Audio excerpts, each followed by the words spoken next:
there's not going to be as much beer this week as there was last week. Sorry to disappoint those of you who may be disappointed, but yeah, that was a thing that happened. Yeah.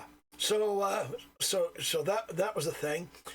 Anyway, there's a thing that I have seen more and more people complaining about lately, and that thing is that they're concerned about a machine taking their jobs.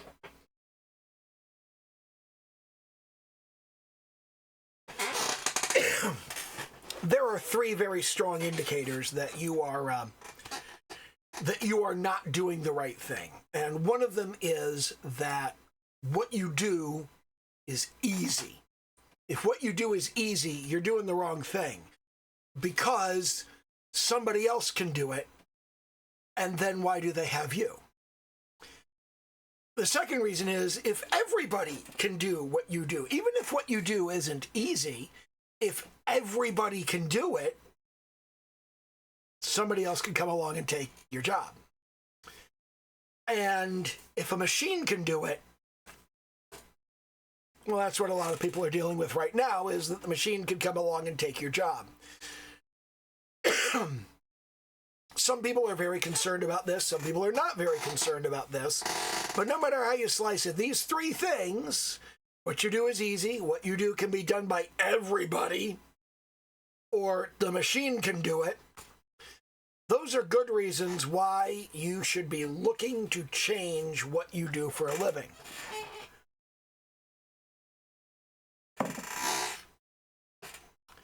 But what's going on right now is a little bit different. What we have right now is we have a number of companies that have invented the garbage farting machine. A generative algorithmic pile of worthless fucking horse shit that they are using to say, we can replace your people. They can't. The machine is not that good. The machine just farts out garbage. That's all it does. I used to work in that industry. I used to work with neural networks. Nothing they are doing today is any better than what they were doing before. It's just faster. See, this even comes down to a lot of the things that they're doing with the whole hands and whatnot. One of the things that you do with neural networks, a neural network will improve the results of your query iteratively. It tries to get closer and closer and closer to a better answer. That's one of the ways that diffusion algorithms work. If you've ever watched the individual steps on Midjourney or Stable Diffusion, and you see how it goes from not looking like anything to maybe looking like something, and then it looks kind of like what you want, and then more like what you want, and then a little more, and a little more, and a little more. And if you just continue iterating, the results get better and better. But you get to a point of diminishing returns. And once you get to that point of diminishing returns, you stop. It's not going to get any better unless you wait for a really, really long time. Back in the day, to get results like we're getting now, where you type bunny rabbit on roller skates, and boom, you get a bunny rabbit on roller skates. Back in the early to mid-1990s, we didn't have diffusion algorithms back then. I think we didn't get diffusion algorithms until the early 2000s, like 2004, 2005, somewhere around then. But when diffusion algorithms were new, you would generate a diffusion model image, and it would take hours. We could have done this a decade earlier. It's just that a decade earlier, it would have taken days. And the only reason we didn't have diffusion models before we got them is because they took too long. Everybody knew they took too long. Nobody's going to wait that long. Who the fuck has that much time? You know? And what all of the systems today are doing is they're getting to what they think is a good enough answer fast enough that people go, oh yeah, that's much better than my employees can do it. But they fail so much of the time. Human beings fail a lot, but our failures are slightly different. Like if you say,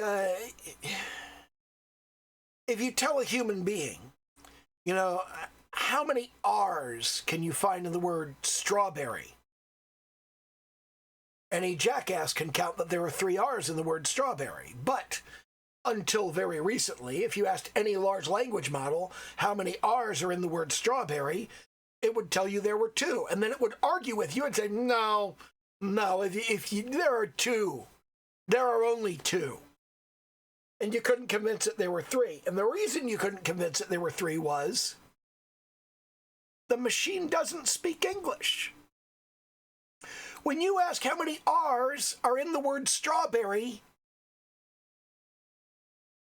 it doesn't understand what a letter is. It doesn't understand what a word is. It doesn't really understand the idea of counting letters and words. This is an abstraction that the machine is not equipped to make.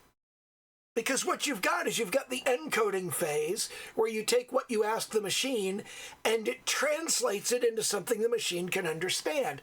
And what you're actually asking it is, how many things are in the other thing?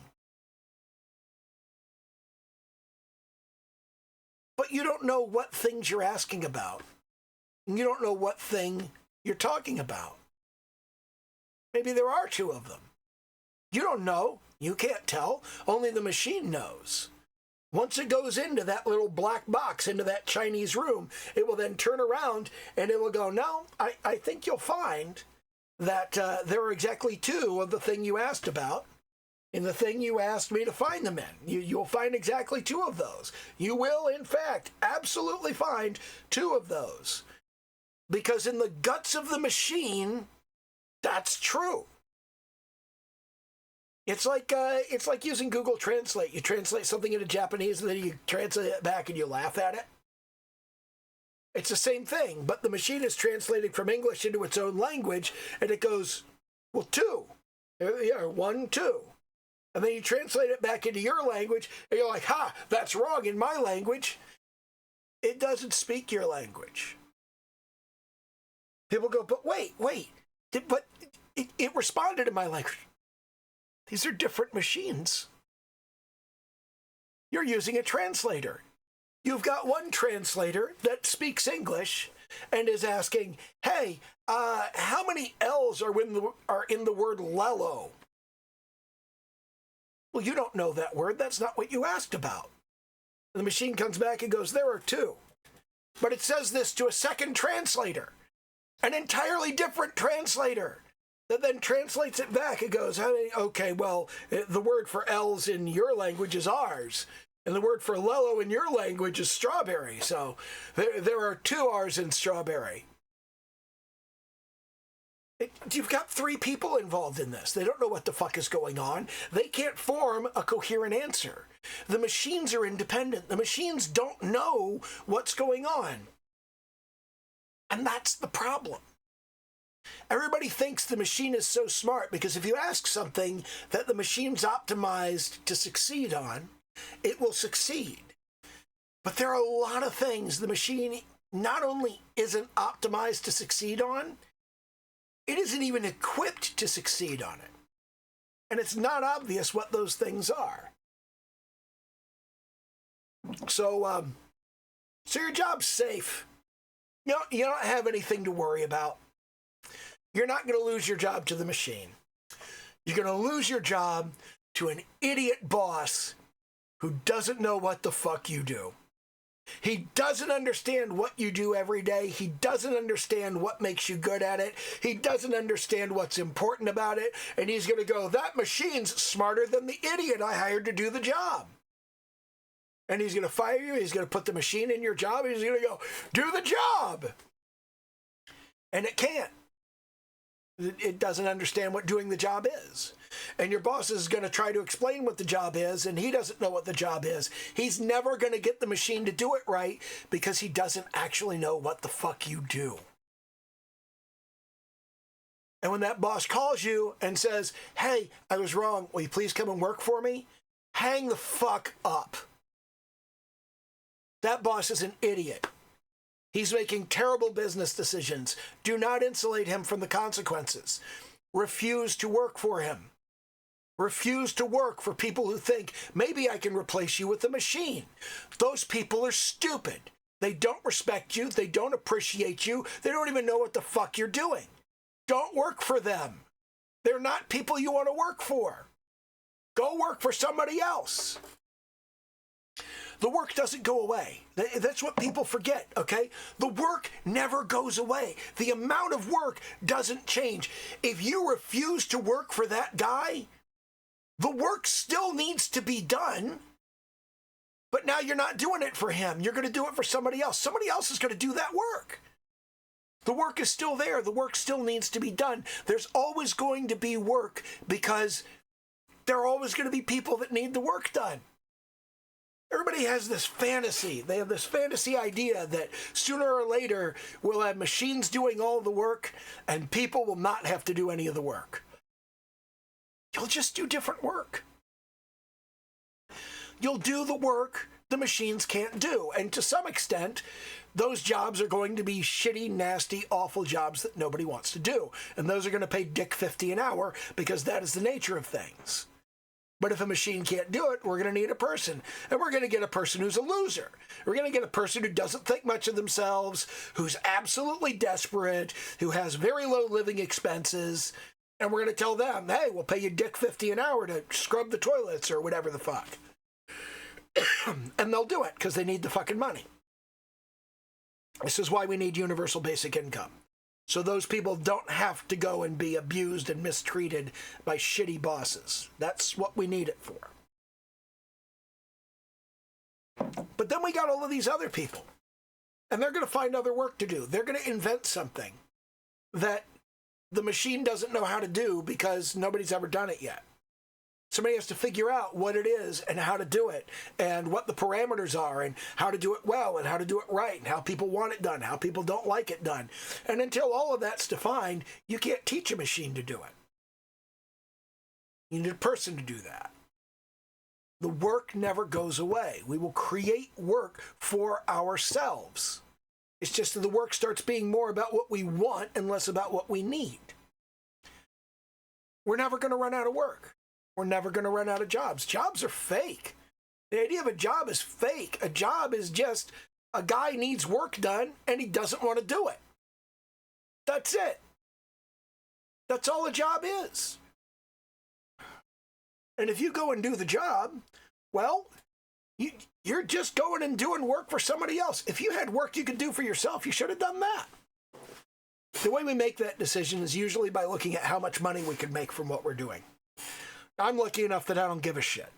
I'm in a position where it doesn't fucking matter, okay?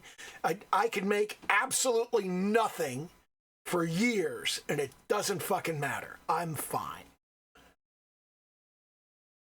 Because I'm in a good position. But a lot of people aren't in that kind of position. They get down to the wire, and they go, oh my God, I need to go make some money right now. And if they can't do anything they can convert into the amount of money they need, they got to go find somebody and go, please give me the amount of money that I need to not die. And that person will take advantage of that. It's your ability to convert what you do into money that dictates what options you have. I have a fair degree of skill in a bunch of shit that makes money out of nothing. And I fucking love that. I love the whole make money out of nothing thing. It's like I can make a video, okay? I can sit down and I can talk and I can make a video. And depending on what I talk about on the video, sometimes I can sell that video. I have sold some fairly expensive video courses. I can manufacture money out of nothing. I'm a writer. I can manufacture money out of nothing. It costs me nothing to write. I can put it on Amazon for nothing. All I got to do is do the writing. If I do the work and I put it up on Amazon, money comes in. I don't got to do shit. I design t-shirts. I do art, programming, all kinds of stuff. There's this whole big list of stuff that I don't need anything to start with. I have all of the tools that I need. I have all of the materials I need. I have all of the education I need to an extent. In the art department, I'm not as good as I'd like to be at a whole lot of stuff, but I can manufacture money out of nothing in all kinds of ways, and I do not need a client or an employer to do it. All I need is a customer. Customers are fairly easy to find. If you just blanket the market with all the different shit you can do, money will come in. Like, I don't even try to sell my t-shirts, but I do sell a couple of them here and there. I don't even try to sell these sketchbooks, these note-taking sketchbooks that I have up on Amazon. I don't even try to sell those. I sell one every so often. It happens. But if I put more effort into it, more money would come in. The thing is, I want to work on something that's more important to me than the question of making a few bucks. I'm lucky enough that I can do that. A lot of you aren't. If you're not that lucky, it's very, very important to keep in mind that whatever you do to bring in money, you need to think in terms of how you get enough of it and how you keep enough of it coming in, no matter what happens, that your employer can't basically hold you hostage. Unions can do the same thing. I have a number of friends, a lot of friends, who are older, and they were working somewhere, and it was a union job, and one day the union came in and said, "We're going on strike." And the union went on strike. And do you understand what happens when the union goes on strike? You're not allowed to go to work. So as long as the union's on strike, you're not allowed to get paid. Well, it doesn't take too long. Those people I've been talking about, those people who were working in union jobs and the union went on strike, the union was on strike too long. They had to go get a different job in the interim until the union called them back. So they went and got other jobs. And when the union came along and said, hey, you can come back to your job now. We got you a deal. We got you this. They went, I'm doing better at my new job. I'm not going back to work. I'm going to quit the union. I'm going to quit that job. Fuck the union. Y'all can go to hell. Because they were young. They had a new baby. Had just been married. All kinds of reasons. They got student loans to pay. They got a new car they got to make the payments on. They had to go and get another job. And they went and got another job.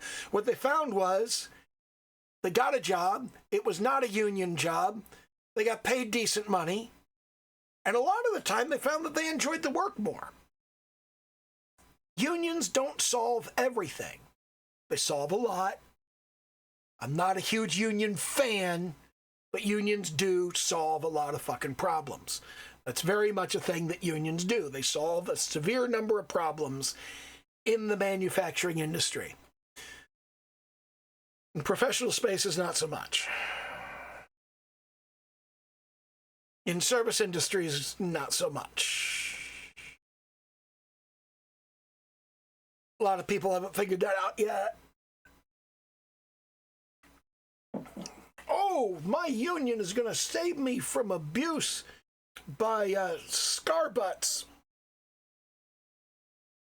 No. You cannot negotiate with your abuser to stop abusing you.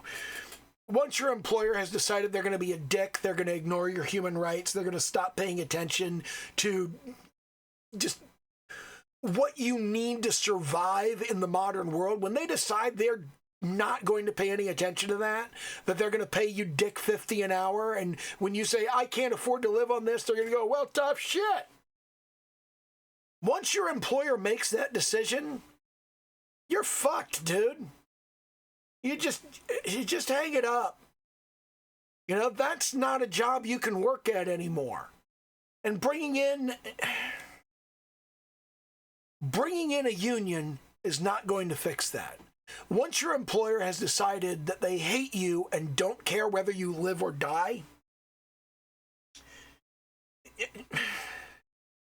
you're done. You're done with that employer. You shouldn't work for them anymore. You shouldn't let anybody else work for them anymore. Go get a new job. Go get a different job. You cannot sit down and go, please treat me with basic human decency and respect. If you have to ask for it, the person you're talking to is broken. Don't try to fix them. They don't want to be fixed. They like to be broken. They will fight you to stay broken. That's why unions continue to be critical. At no point has any union ever gone and worked on behalf of the workers and said, well, we got the workers everything they wanted and everything's fine. Bye! Never fucking happened. You know why? Because the union, like every other organization, wants to perpetuate their existence. Even if they could make that happen, they won't. That's Sturgeon's Law. The people who start an organization are dedicated to the ideals that it stands for. And gradually, all of the people involved in that organization stop knowing or caring about those ideals. And all they care about is perpetuating the organization for its own sake. It's always how it works. Keep your ideals in mind. Always stick with your ideals. Man, it's been 20 minutes. Let's do some art.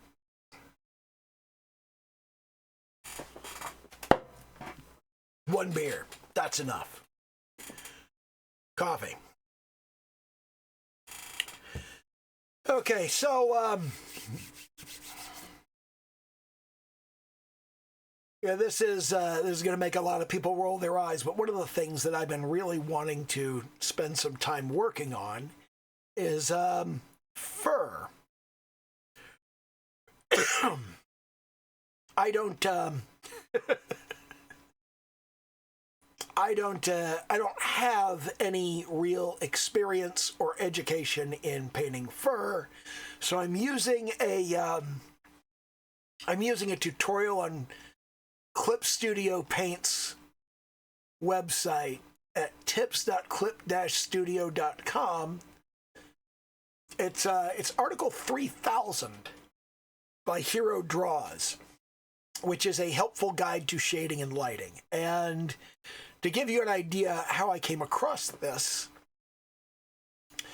I started by looking at recommended tips from Clip Studio Paint. And they said, maybe you would like this helpful guide to drawing plants. And I went down the helpful guide to drawing plants. And there's actually some really good information there. There's a detailed, 9-step process for painting tree bark. There's a coverage of oak trees. There's a coverage of oak leaves. There's a coverage of the aspen tree and the aspen leaf. And there's a coverage of willow trees and what willow branches and willow leaves look like. Then there's pine trees and pine needles. And then they got into grass, and they got into flowers. The bellflower and the rose are the ones that they specifically dealt with. And all of this, they did a really good job, and it's stuff that I wasn't really searching for, that I wasn't that was looking for information on how to do, but it's something that I did want to kind of put in my favorites and keep around until later. So I said, what else have they done? What other stuff have they made? And one of the things that they did was they did a tutorial 5 years ago called Drawing Anthropomorphic Animals. It's basically a furry art tutorial. That's not really what I want. I mean, it isn't not what I want, but the painting fur area of this was not. It didn't look the way that I wanted fur to look. So, looking through their other stuff, what I found was that they had a helpful guide to shading and lighting. And this particular tip poster is named Hero Draws. And they did this thing called a helpful guide to shading and lighting, and buried in the bottom of it is painting realistic fur. And I went down there and I looked over it and I was like, damn, that's good. So that's the thing I'm going to be working with here. And one of the things that he talked about, he's got a couple of brushes that he uses. So I'm gonna pick up those brushes just in case I need them. I'm gonna try not to use them at all. But let's grab this brush, and then there's another one. Bail out of that one. That one was the brush also lazy to do a single thickness paint even watercolor. And then there's one called 7X Ink Splats or something. Or 7VX Ink Splats. So, yeah, let's do that one. And then we will have those to go through this little tutorial. And again, that is Article 3000. Let me close all these extraneous tabs. And there are some reference photos in there, and there's some additional bits and pieces. And oh boy, everything's in Japanese here. So wow. I gotta figure out how to access these. First of all, let's let's come over here to our materials tab. Type downloaded material. Okay, that's all materials, downloaded materials. Okay, here's the multicolor ink splatter. I'm gonna put that into its own tab over here. I want that to be in its own tab. There. Okay. Multicolor ink splat.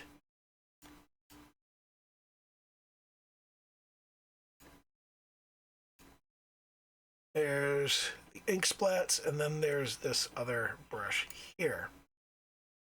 Okay, so these are, wow. Okay, so we've got ink splats, multicolor ink splats, which I'm going to move over here, and we've got the other thing. You're going to move that up there. All right. That's the brushes we're going to use. Mainline watercolor thick coating. The brush. RI ink splats. RI ink splats. Why does it say 7VX? And that, well, no, it's RI star in the interface. So adds a great final touch of speckled lighting at the end of the painting process. Okay, so... And he talks a little bit about how adjusting the brush hardness and size can create drastically different fur strokes. So, let's start right here. Start right here with this guy, and we'll close that little tab there. And jump over here to the palette layer. And we'll create a new layer, but I do want to have a palette, and let's start with that could be our initial palette right there. So if we put that on maximum hardness and 28.7,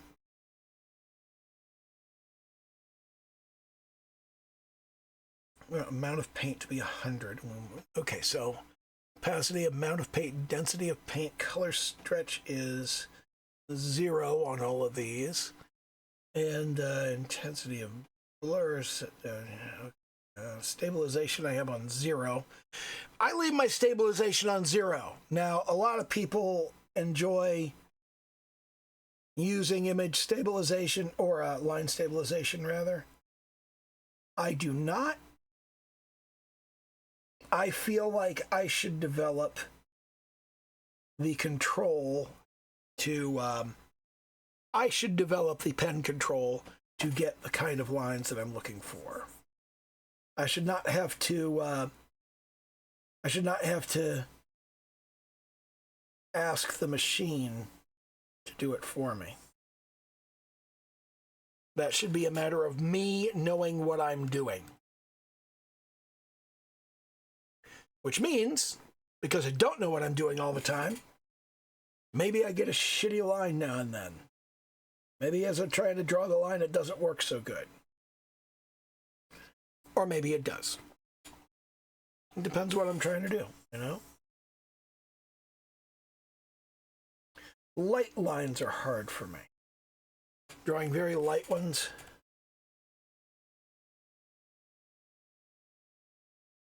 It's hard for me to do that. But anyway, I'm going to take a quick pause so I can run off to the bathroom because I just had a beer. I'll be right back. So anyway,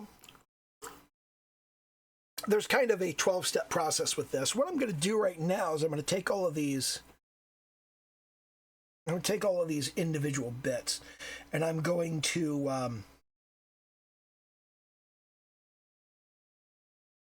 hue shift them a bit. Take that one, shift that one like that way, and we'll take that one, hue shift it even more, and then get that kind of thing going on. And then this one right here, we're going to take this up.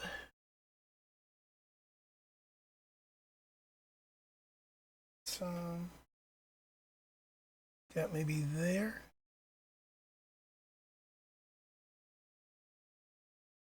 Huh, that's much more red than I want.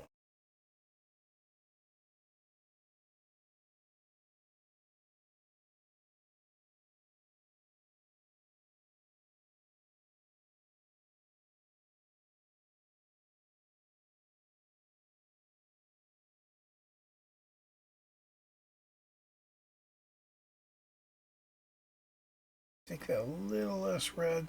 Take that right there. Get right there. And this one, even less red. Take that one up here. Okay. See a little bit of shifting going on with that. Now, if you didn't see how it was that I did what I did there, I started off by let me drag the color wheel out here so we can make it nice and big. What I started with was this color right here, all right? And what I did with this was, as I went lower, I went a little bit more saturated and a little bit less bright, repeatedly. And I just kind of made this little C shape, going back and forth across it. And what I've done with these is I've also dragged the color from yellow toward blue. So you can see that each of these is a step closer to being more in the cool direction. This is not a perfect practice because it's not a perfect practice because a lot of people think of red as being a warmer color. And really, I kind of like thinking about this as being sort of in these directions, as being kind of skewed more toward the red area and the cyan area than yellow and navy blue. But I'm going to work with this because it's more...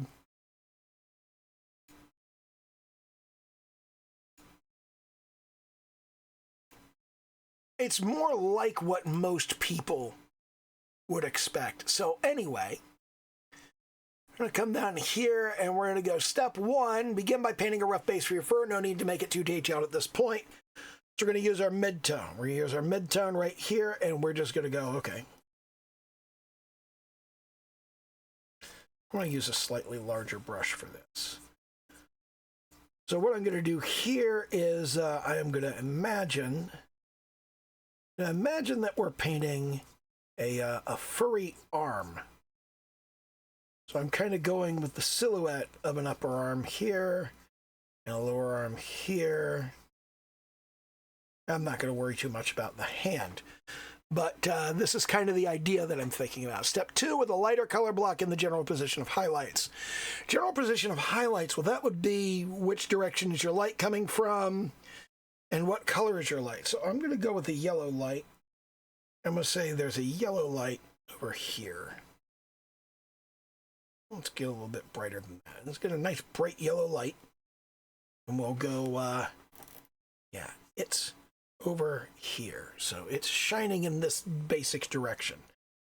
So let's grab our lighter color and we'll kind of figure the highlights are going to be like this side here.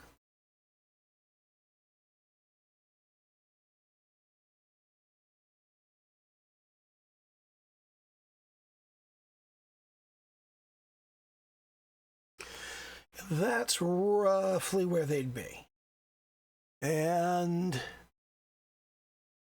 blend the two shades subtly. Well, gee, thanks for the... let's just use raw blend.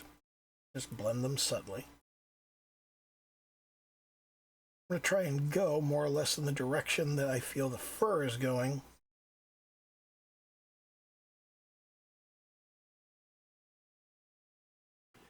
I guess something like that. Now we'll come down to step 4, lower the brightness of your fur to allow for easier highlighting later by going to Edit, Tonal Correction, Brightness, Contrast. I don't really like that, but let's begin by using the lasso and taking just the area that's the fur, and we're going to go over to Tonal Correction. Tonal Correction, Brightness, Contrast. We're going to lower it a bit. I'm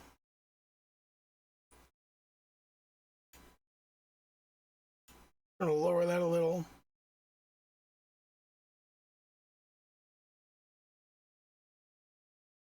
Okay, yeah, whatever. I don't really feel like that's very useful. So, yeah. There we are. Step 5, perform additional blending on the fur and begin layering the individual strands, starting from the bottom of the subject and working your way up. The ends of your fur strands will be lighter, while the bases will be darker as shadows fall upon them. I'm not sure this is especially helpful. So,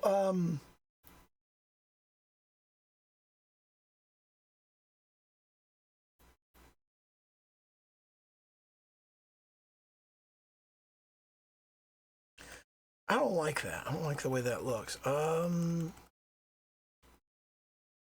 go with our standard here. We start down here.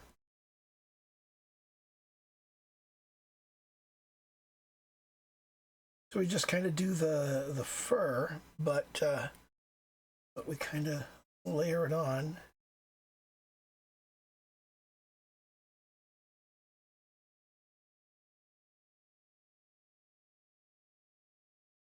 I don't know that this is improving matters at all.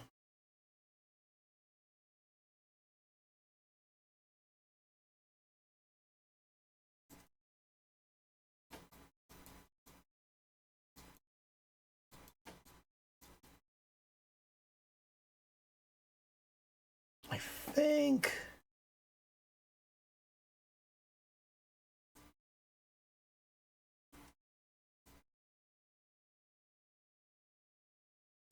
when he says that the base is going to be lighter, I'm not sure how I'm supposed to do that.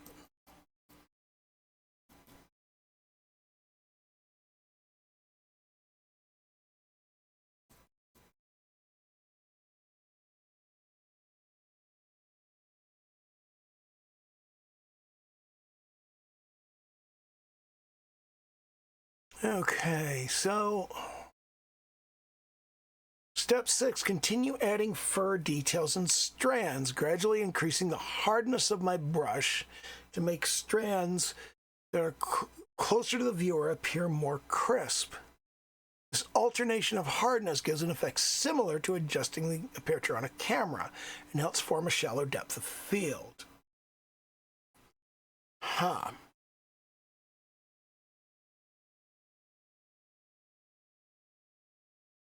Continue to add fur details and strands.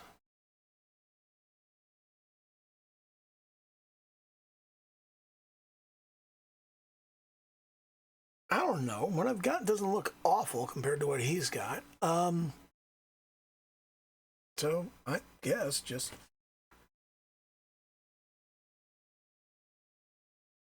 you know what? I think if we do another round of tonal correction,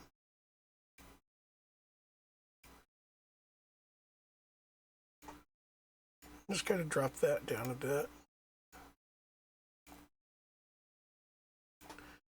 And then from there,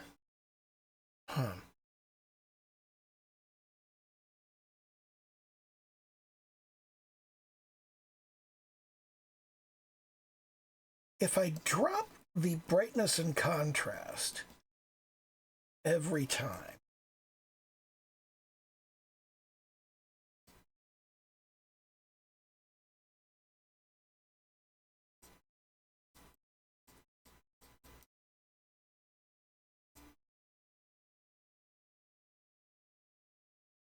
this is not producing kind of results I would want. I don't think this is working very well.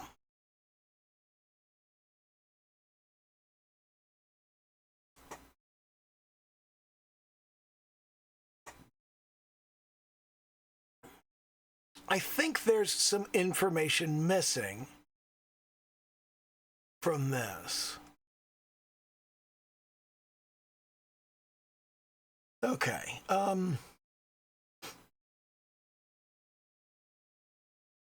Let's reset on this. Here's my deltoid. Tricep, here's a bicep. And accordingly, here is one mass of the forearm muscle. Here's the other mass. Here is the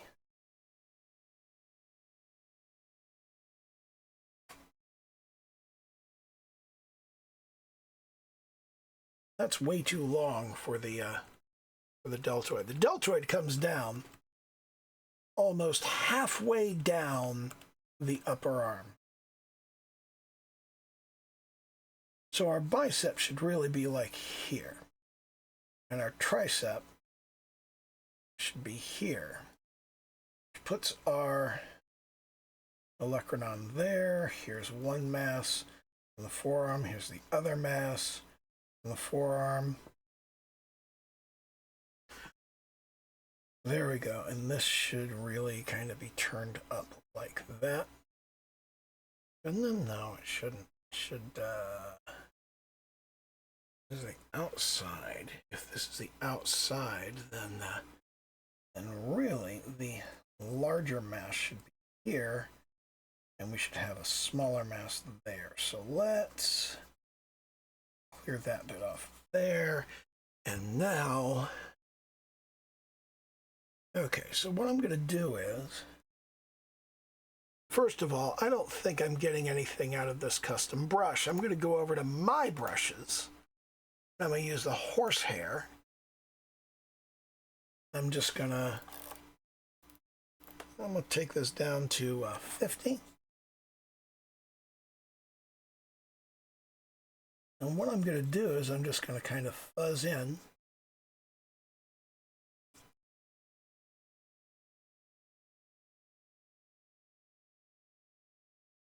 the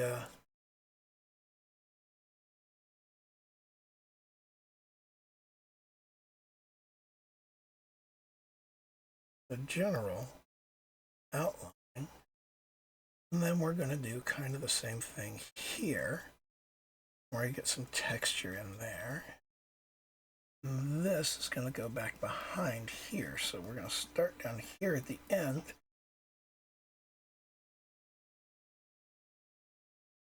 So we're just going to kind of fuzz this in here. And then here, we're going to do the same thing on the back. And again, going up the bicep there. And again, going up the tricep there.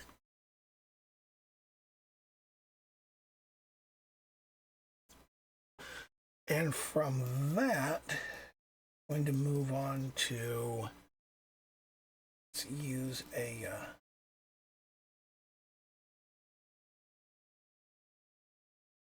some shadow over here. Some shadow here. Particular. Some there. And get some shadow on this back part here and here on around the delt. So shadow the bottom part of the, get some kind of ambient occlusion going on in that space. And now we'll move on to highlight, kind of look. We'll highlight this area on this side.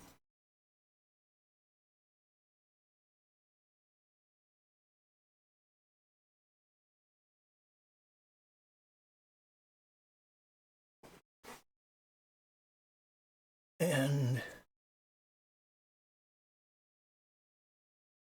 if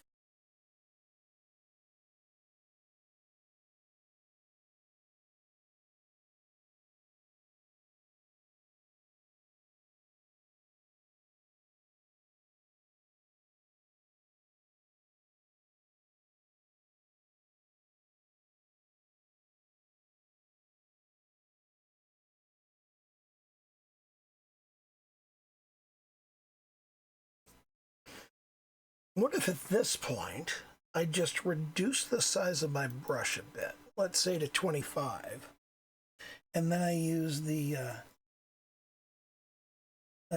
darker hair here, kind of go back over the whole thing.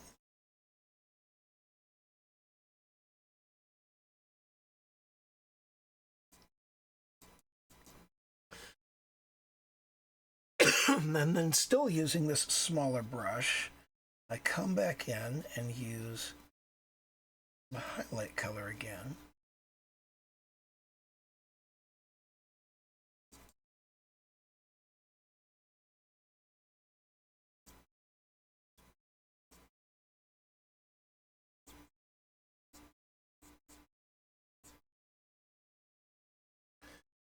And also come in here for the darker parts. I don't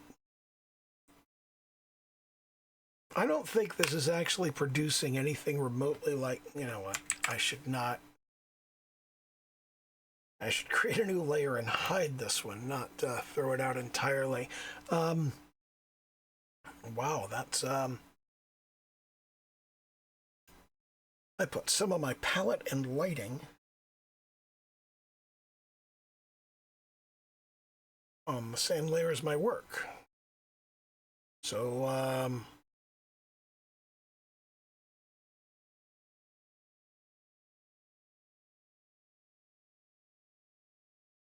Let's do that, and then we'll do cut and paste. Wait, that was, I need a cut and paste.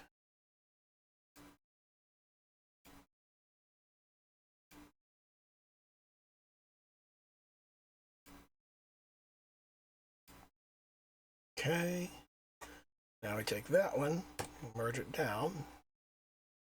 And we turn this one back on. If we turn this one off, yeah, it's still got shit there. So let's switch over to that one and delete. Pull that off of there. A lot of housekeeping here. Okay, let's think about this a little bit differently. Let's think about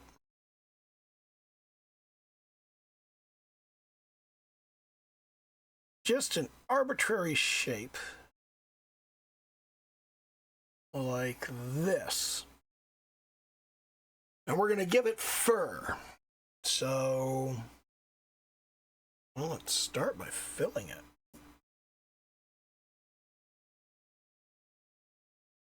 Then we can take the horsehair brush and we can go, okay, here's our midtone. So, using a fairly large brush, let's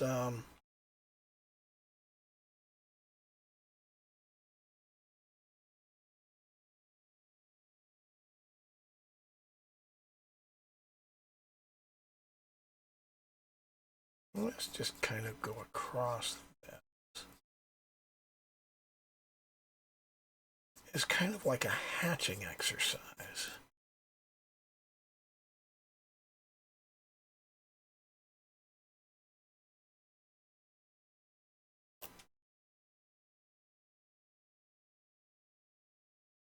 First of all, let's just go ahead and fill most of this. Because we aren't going to see all the way through the whole coat there, but we are at the edges. We are going to see through bits of the coat because we're looking through. So at that point, we're going to go 50.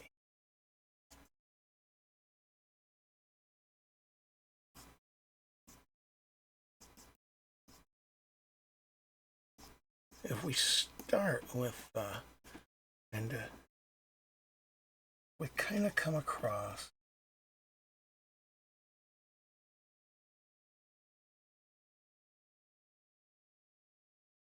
kind of gonna go like this, and then here we're gonna have a kind of change in the direction of fur, because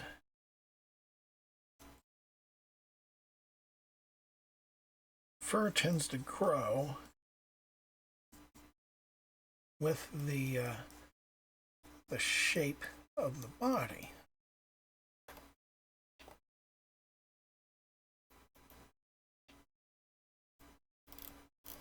Let's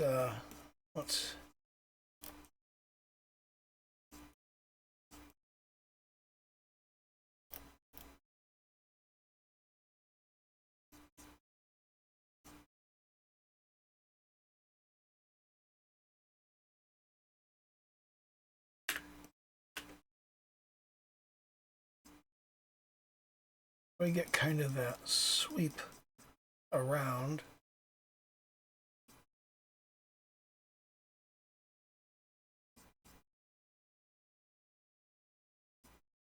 And then it sort of makes its way to just going straight down like so.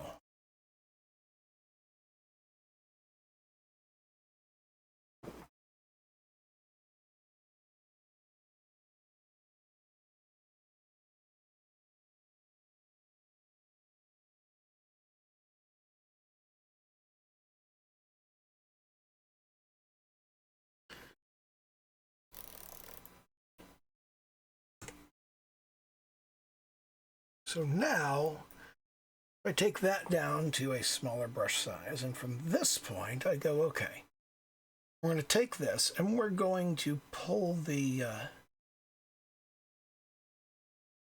saturation and brush size a little bit. Now we're going to add some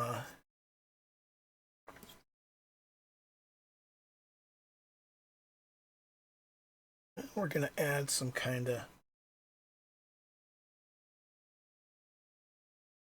additional details.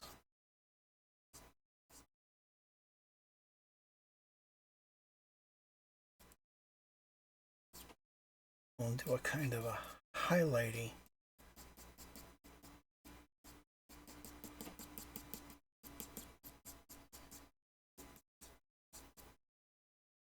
And then we also want to do some kind of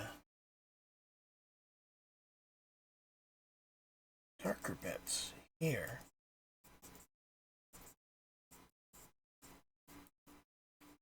On the back, and bottom there. Let's go back to the highlighty color there.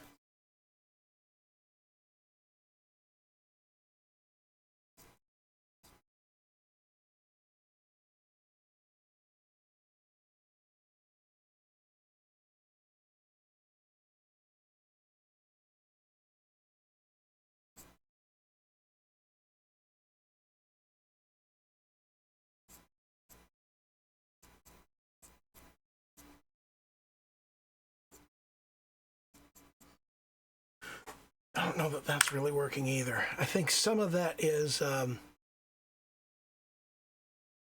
I'm hurrying. I do think I've got kind of the stroke down. I wonder if there's a way to,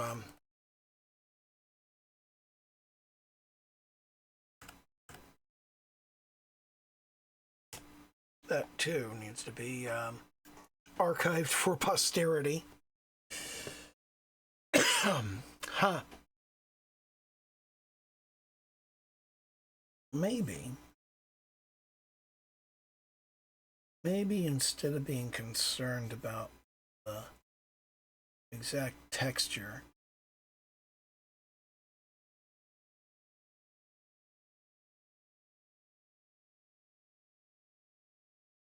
I just need to,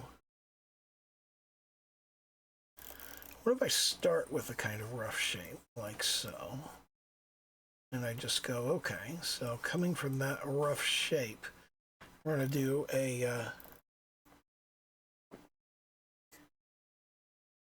we're going to do some,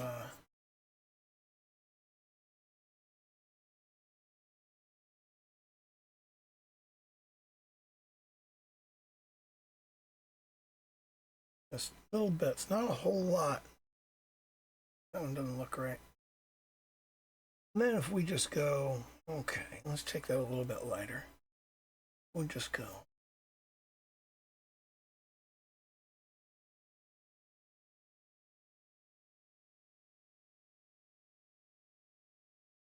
Go a little lighter.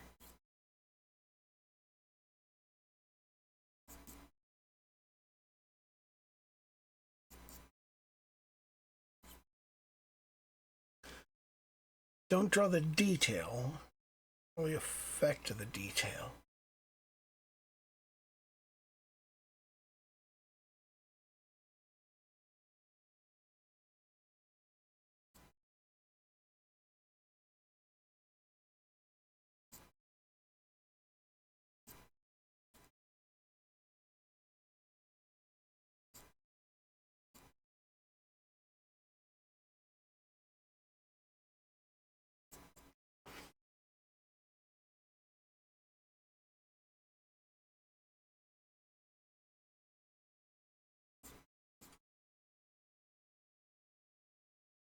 Yeah, I don't think that's working. I don't know what I'm doing wrong. I don't think this tutorial's working for me. I think I need to look for something else. I think I've got coverage of this in one of the framed ink books. I think maybe the second one.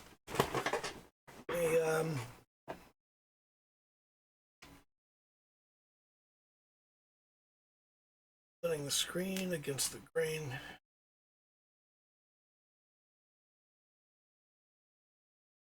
I think maybe frame.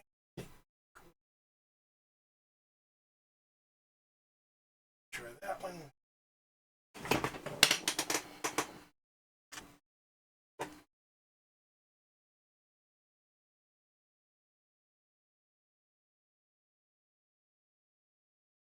Expression of the face.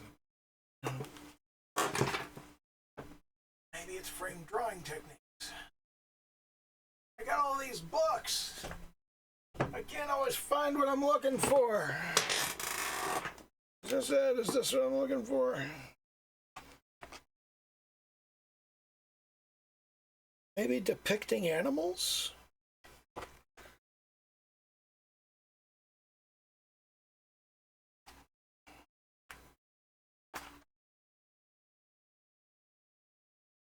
$92.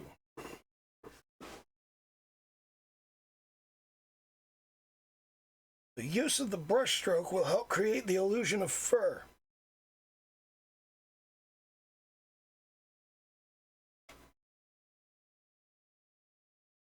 That is very nearly all it says.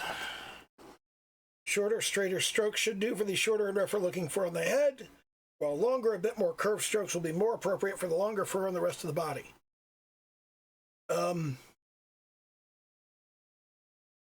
I don't know that that's very helpful at all.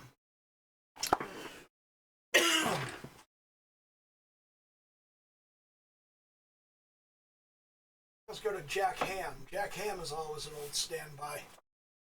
Jack Ham's How to Draw Animals. Let's see what we have in here. Also have this on Kindle, which will be convenient.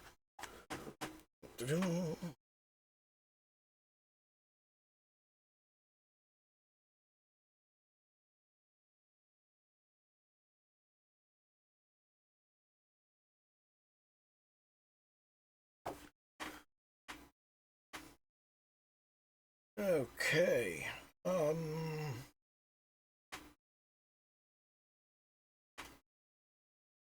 Doesn't really have a specific area on fur.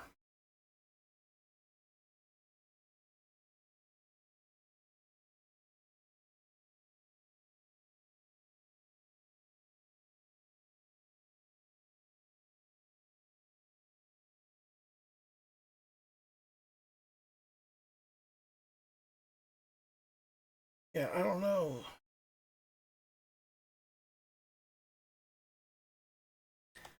Does have something on the lion's mane, but it doesn't really go in. Yeah, it doesn't.